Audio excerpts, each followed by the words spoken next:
రాజకీయ నాయకులు ఏ పని చేసినా అందులో పాలిటిక్స్ ఉంటాయని అందరూ అనుకుంటారు. అది నిజమో కాదో పక్కన పెడితే కొన్ని సందర్భాల్లో కొంతమంది నాయకులు కొన్ని వినూత్న ప్రయత్నాలు చేస్తుంటారు. విచిత్రమైన నిరసనలు తెలుపుతుంటారు. ఇక అది సొసైటీ మంచి కోసం చేస్తే ఆ న్యూస్ తెగ వైరల్ అయిపోతుంది. తమిళనాడులో సరిగ్గా ఇదే జరిగింది.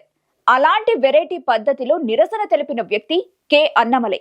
ఈయన పూర్తి పేరు అన్నామలై కుప్పస్వామి. ఇతను బీజేపీ రాష్ట్ర అధ్యక్షుడు. కోయంబత్తూర్లోని తన నివాసంలో 6 కొరడా దెబ్బలు కొట్టుకున్నారు అన్నామలై. ఒకరు తప్పు చేస్తే మరొకరు కొరడా దెబ్బలు కొట్టడం మనం చూస్తూనే ఉంటాం. కానీ తనకు తానే కొట్టుకోవటం ఏంటని ఆలోచిస్తున్నారా? దానికి ఒక బలమైన కారణమే ఉంది. చెన్నైలోని ప్రఖ్యాత అన్నా యూనివర్సిటీలో 19 ఏళ్ల విద్యార్థినిపై క్రూరమైన లైంగిక దాడికి యత్నించాడు ఒక ప్రబుద్ధుడు. అయితే ఈ కేసుని జాతీయ మహిళా కమిషన్ సుమోటోగా విచారణ చేపట్టింది. జరిగిన చర్యను ఖండిస్తూ బాధితురాలికి అండగా సంఘీభావం కూడా ప్రకటించింది. అసలు జరిగిన సంఘటనలోకి వెళ్తే అన్నా యూనివర్సిటీ హై సెక్యూరిటీ ఉన్న రాజ్ భవన్ మరియు మద్రా సమీపంలో ఉంటుంది. ఈ యూనివర్సిటీలో ఇంజనీరింగ్ సెకండ్ ఇయర్ చదువుతున్న విద్యార్థినిపై జ్ఞానశేఖరన్ అనే 37 ఏళ్ల వ్యక్తి లైంగిక దాడికి యత్నించాడు.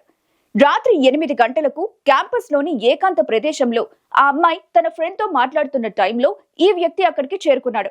ఆ అమ్మాయి ఫ్రెండ్ ని విపరీతంగా కొట్టి ఆమెపై అఘాయిత్యం చేయబోయాడు.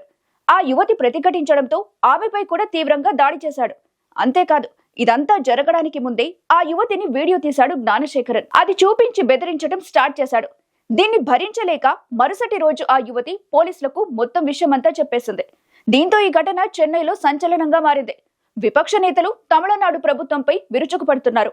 అయితే కేసు నమోదు చేసిన పోలీసులు జ్ఞానశేఖర్ ను మొత్తానికి పట్టుకున్నారు. ఇతని వివరాలు విన్నవారు ఆశ్చర్యపోతారు.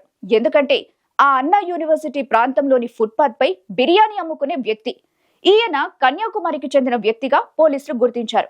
2011లో కూడా ఒక యువతిపై జ్ఞానశేఖరన్ ఇలాంటి చర్యకే పాల్పడ్డాడని సమాచారం.